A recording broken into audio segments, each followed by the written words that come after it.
gayon na maka...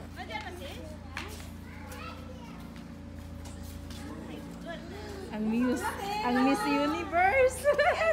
Yeah, this is my house. Welcome to my house. Si Bunso. Welcome to my house.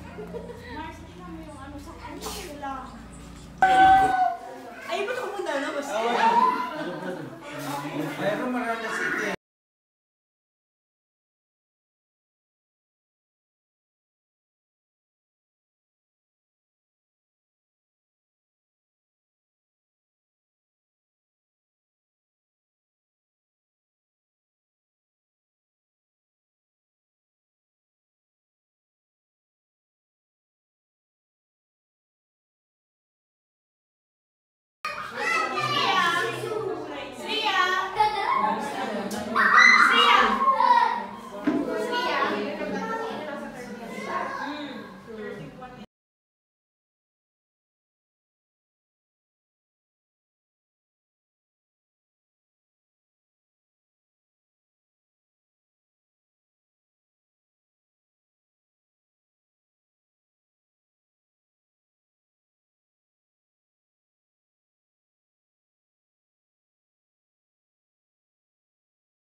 Give AJ.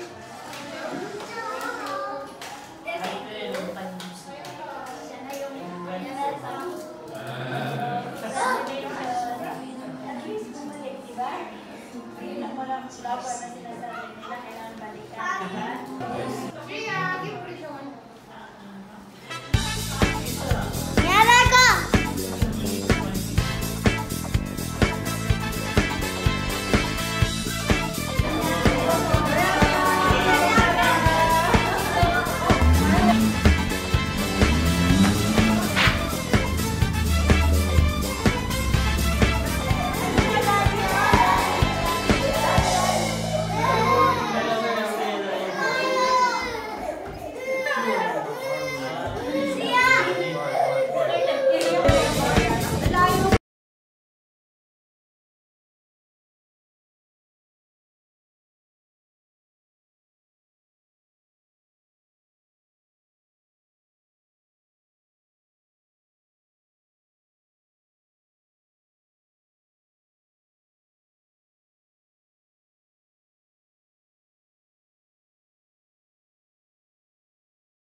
We can do this as often as we can.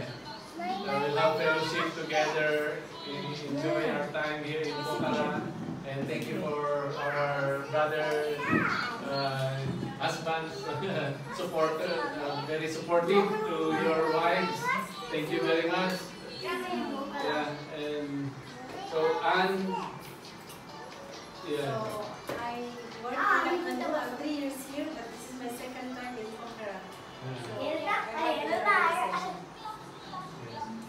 And so PJ and Lorraine, so you met already. And good. And so we'll pray and then we'll eat and then we'll have a fellowship as we continue eating because we're hungry. So let's pray. Our Heavenly Father, we thank you, Lord, for this time that we can fellowship together in your name. We pray that you bless this food for our nourishment and for our health. And we pray that you bless our fellowship together as we dine and chit-chat and enjoy each other's presence and especially your presence, Lord, that we glorify your name in our midst. So thank you very much. We pray in Jesus' mighty name.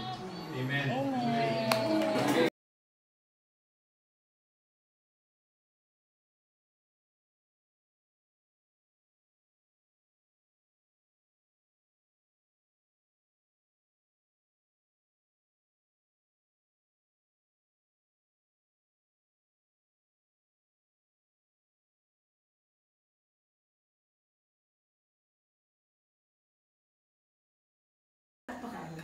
Makapandarang guys.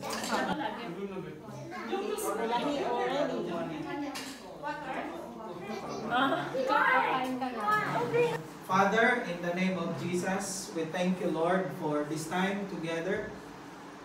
What makes it so special, Lord God, because in this place, you have met two different people, Lord God.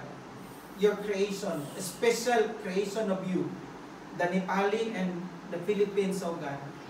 Thank you that in your mind, since the beginning, you have your purpose. Why you have met us in this place. This is very far. We left our country, but you have brought us into this place, not for nothing, but because you have your purpose. Some of us find their employment here, some of our Filipinos, coming here to find their living, their income. But Lord, more than the income, you are interested with their lives. And so tonight, I declare blessing upon blessing that they will continue to seek you and find you as their personal Lord and Savior.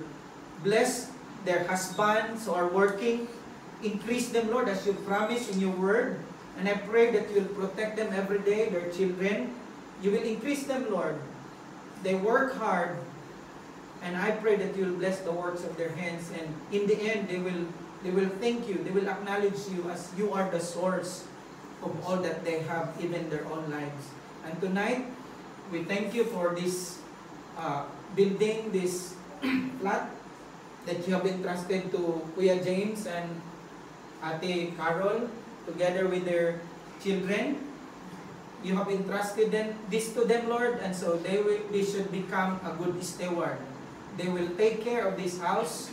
They will be responsible of this house to preserve this house. And I pray, Lord, as they stay in Pokhara, they will be fruitful. Whatever they do, they will be fruitful also. Bless also, Lord, the owner. We claim the owner that they will continue, Lord, also to know you. And all of us, cover this place with your blood, protect this place. And thank you, Lord, that everything that they will do in this place will prosper. And so tonight, we declare that this place is your place. Your presence, your protection will inhabit in this place, oh God. And thank you that every time we come here to see each other, Lord, God, we will feel your presence and you will serve your purpose. And so, we thank you for tonight's time together, time to have new friends, new faces, and we know, Lord God, we are moving forward. You have prepared a good plan. You have prepared beautiful things for all of us. And so, as we end tonight, we connect and we dedicate this whole building unto you in the name of the Father and of the Son and of the Holy Spirit. And as we go home later, cover us with your blood, protect us and bring us home safely. This is our prayer and we give you thanks again. In the name of the Father, the Son, and of the Holy Spirit. Amen. Amen. Amen.